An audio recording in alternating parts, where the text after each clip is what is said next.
محترم، آیا مویهای زن نابافته باشد گناه است یا نه؟ جوابش رو انتظارم. این است که زن بالای مرد حق داشته باشد. وقتی مردها هر چیزی گفتن، زن باید خاموش است، خب کنه. وفات میکنن سنت است که بعد از اینکه میشوند موهاشون بافن و این چنین یعنی دبر گردنشو در بین سینه هاشون موهاشون گذارن. یعنی هایی که زن بالای مرد داره، این حق ها را اگر ما بیان کنیم، شاید که شما دیگه در نزد زنها تو گپ زده نتوانید. هایی که وقتی شوهرهاشو طلاقشون میکنن و عیده نمیستن، برای اونها نکاحشو فاسد است. نکاح اونها مرد که اصل قهری کنی فعل مردکی نیست، قهری کرده این فعل زنی است. دخترهای یاش وقتی شوهرش طلاق کرد، باید 3 کسل زنانه عیده ایستن. 3 کسل زنانه 3 حیض.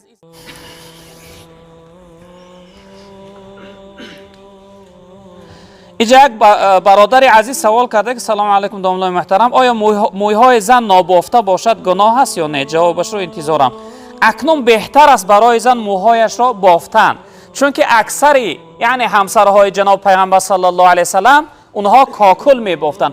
حتی برای زنهایی که وفات میکنن سنت است که بعد از اینکه میشوند موهاشون بافن و این چنین یعنی دبر گردنشو در بین سینه هاشون موهاشون گذارن. یعنی بافتن موی برای زن براش افضل و بهتر است، چون که موی زن این عورت است. اگر از یعنی رومال بیرون برای مردم ببینن، این برای اون زن حرام و معنی نادرست است. برادر عزیز بزرگوار من،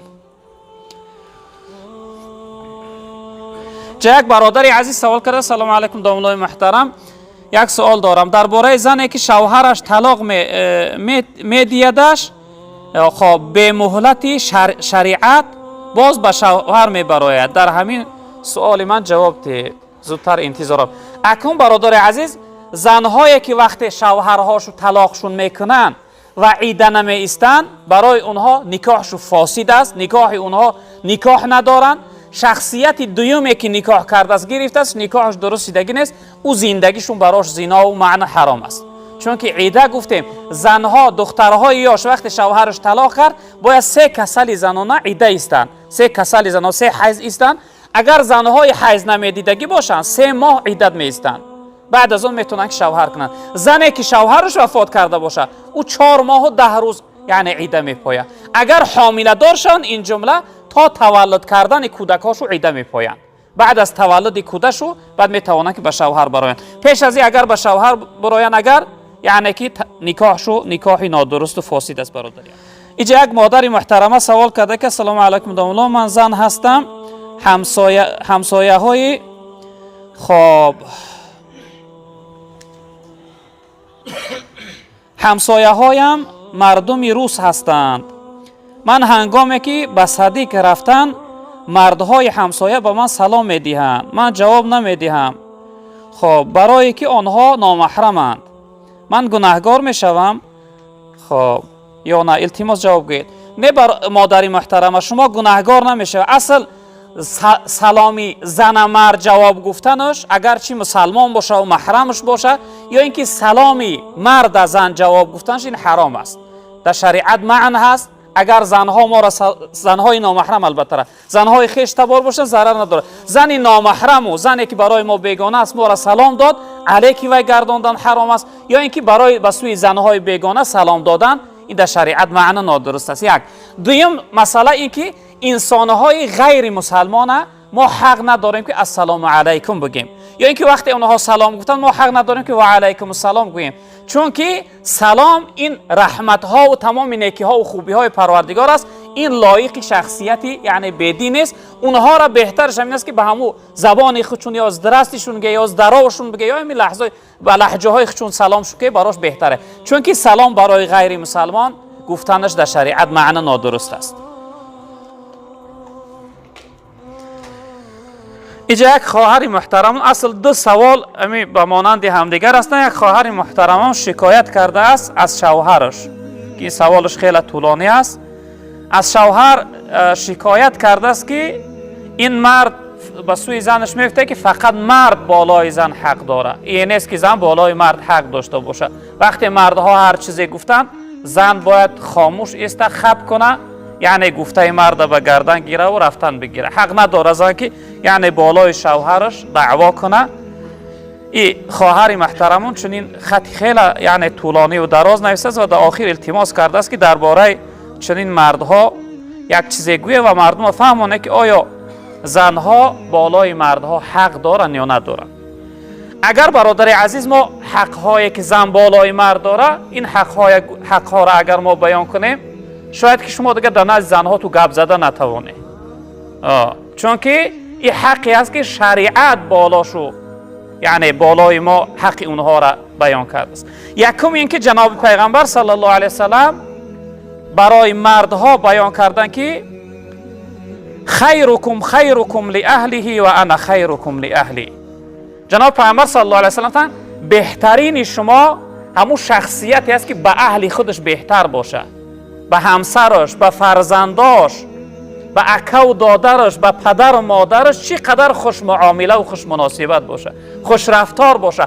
بهترین شما همون نفر. جناب پیغمبر گفتن من که بهترین شما هستم. جناب پیغمبر گفتن من که بهترین شما هستم، گفتن من به اهل خودم خوش معامله و خوش مناسبت، یعنی بهترین هستم، خوش رفتار هستم، با اونها مناسبت و معامله خوب دارم.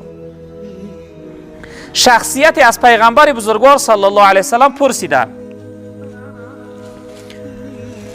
گفتن یا رسول الله ما حق زوجت احدنا علیه.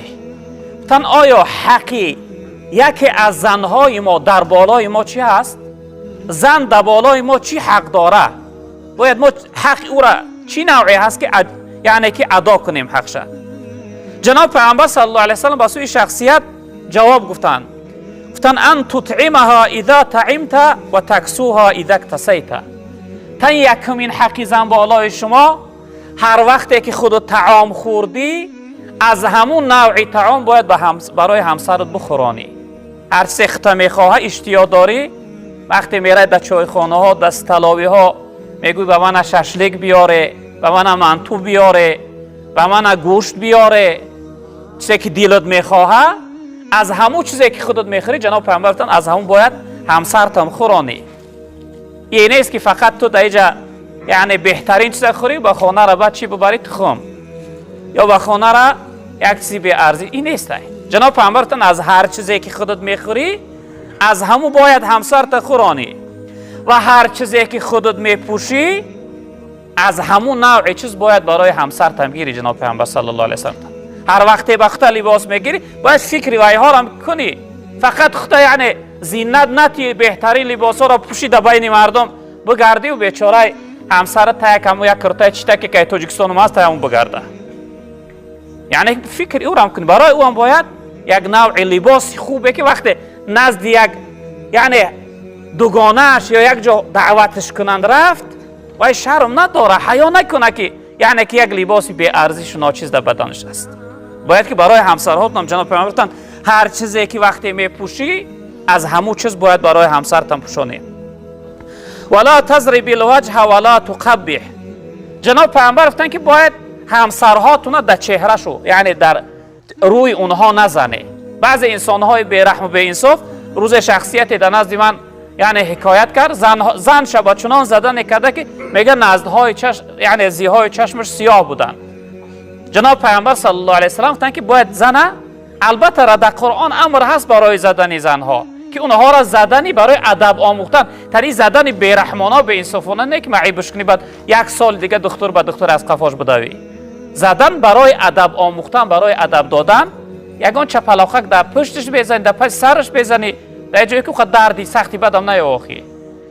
زدن جناب پیغمبر گفتن که در چهره وی نزنه، گفتن در چهره هاشون نزنه و به سوی زنها تو سخنی قبیح نگویه. گفتن سخنی چی نوعی که امروز یعنی نوجوان مردای ما پدر و مادرشون دشنام میکنن و یعنی پدر و مادری وی هم برای یعنی داماد چون پدر و مادر شه. جناب پیغمبر صلی الله علیه و آله حدیث شونه که هر انسان یعنی که سه نوع پدر و مادر داره.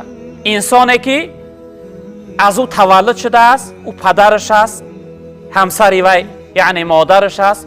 انسانی که دخترش نکاح میکنی میگیری اونم برای تو حکم پدری داره، مادری وی حکم مادری داره و شخصیتی که در نزد او تعلیم میگیری استادت وی هم حکم پدری داره برای تو.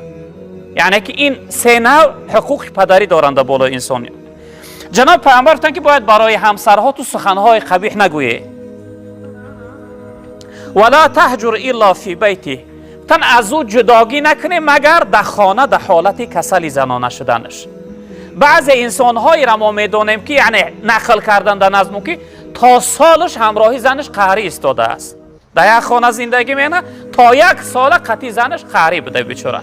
او بیچاره که زنم طاقت کرده است، صبر کرده است، به تقدیر تسلیم و راضی شده است. قطعی همین خیلی نوجوان مرد که اصل قهری کنی فعل مردکی نیست، قهری کرده این فعل زنی است. تا سال جناب پیامبر صلی الله علیه و سلم در یک روایت گفتن که برای شخصیت مرد حلال نیست که از 3 روز زیاد به یک برادر مسلمانش قهری بیسته. هر شخصیتی که از 3 روز زیاد به یک برادرش قهری ایستاد و بندگی کرد، جناب پیامبر گفتن که او داخل دوزخ می شود. در یک روایت دیگر گفتن که هر انسانی که به یک برادر مسلمانش از 3 روز زیاد قهری ایستاد و یعنی وفات کرد، از دنیا گذشت، گناهی این مثل همین است که گویا او برادرش خونش ریزانده است، کشته استش. یعنی که چقدر گناهی هر دوش بزرگ است. جناب پیامبر گفتن که شما از همسرها تو یعنی که قهری نکنه، به اونها جداگی نکنه، از اونها خفه نشوه. وقتی البته رمیشه حالتی که زن یگان سخنی ناجا میگوید و عقلش کم است و یا دینداریش سست است، باید که مرد و نصیحت کنه و باید اصلاح کنه. خب جناب پیامبر صلی الله علیه و سلم از اونها شما جداگی نکنید مگر در کجا؟ در حالتی که کسل زنانه شد. وقتی کسل حیض شد همون شبک پشت بگردان و به حضور خوره بگو اگه کم تردم بگی که من شریعت من کرده است، خداوند در قرآن من من کرده است که در این حالت باید به تو نزدیکی نکنم. مایلی نوستا قچاقت میگیرم اینه که یک خدا یگان جنایت نکنیم که شریعت یک خداوند حرام گردانده است. او هم فهموندن در کار، یعنی قواقوت ندوز بعد پشت سنش بگردان، بفهمانش بگو که خیلی شریعت ما را معن داشته است که ساعت شده است یک دایم گوشکم خبر که ساز شدم. همیشه برش دقتی هم او خرسند میشه و هم شما انشاءالله، هم او خرسند میشه و هم شما خرسند میشه. به این خاطر با همسرها تو معامله و مناسبت خوب داشته باشه برادر عزیز. از همه فعل خصلتی بد خصوصا در این مردم خودمون است که به همسرها بسیار بدبینی دارند، اونها را چپگیری میکنند، سخنهای قبیحشو میگویند، حتی بیچاره ها را بعضشون گپزنی نمیمونند. بیچاره اگه میخواد یک سگ بگه یا راز دلش بگه، یک چیزش میفوره، میخواد که بپرسه در سیاست در گم کو خدام تا بگیر گپ نزن. این مردی نیست برادر عزیز. با او باید وای محرم رازت است، وای شخصیتی است که رفیق حیات، مادر فرزندات، آباد کننده زندگی تا و الله قسم زندگی بیزن هیچ معنا نداره. به همین خاطر بهترین نعمت های پروردگار زنه. جناب پیامبر صلی الله علیه و سلم که امرأة صالحه خیر من الدنیا و ما فیها، گفتن زنی صالحه از دنیا و از همه هستی دنیا بهتر است. برای مرد مؤمنه زن وقتی باشه انسان از حرامی چشم میپوشه، در نزد تا چشمت سیر است، هر سو یعنی به سوی حرام نگاه نمیکنه. به این خاطر برادر عزیز بزرگوار من نسبت به همسرها تو خوش معامله باشه، دوستشون بداره. شبهای گذشته گفتیم هر زن و مردی که همدیگر را دوست میدارن، معامله و مناسبت خوب میکنن، خداوند رحمتش در حیات اینها میریزونه. شیطان قامتش اینها میشکنن. شیطانی که دشمن قسم خورده من شما، والله قسم جناب پیامبر حدیثه که شیطان قسم خورده است که ای پروردگار قسم به عظمت و جلالت که من نمیگذارم که یک بندت جنت بروه، من اینها را حرکت میکنم همشه همراهی خودم دوزخ میبرم.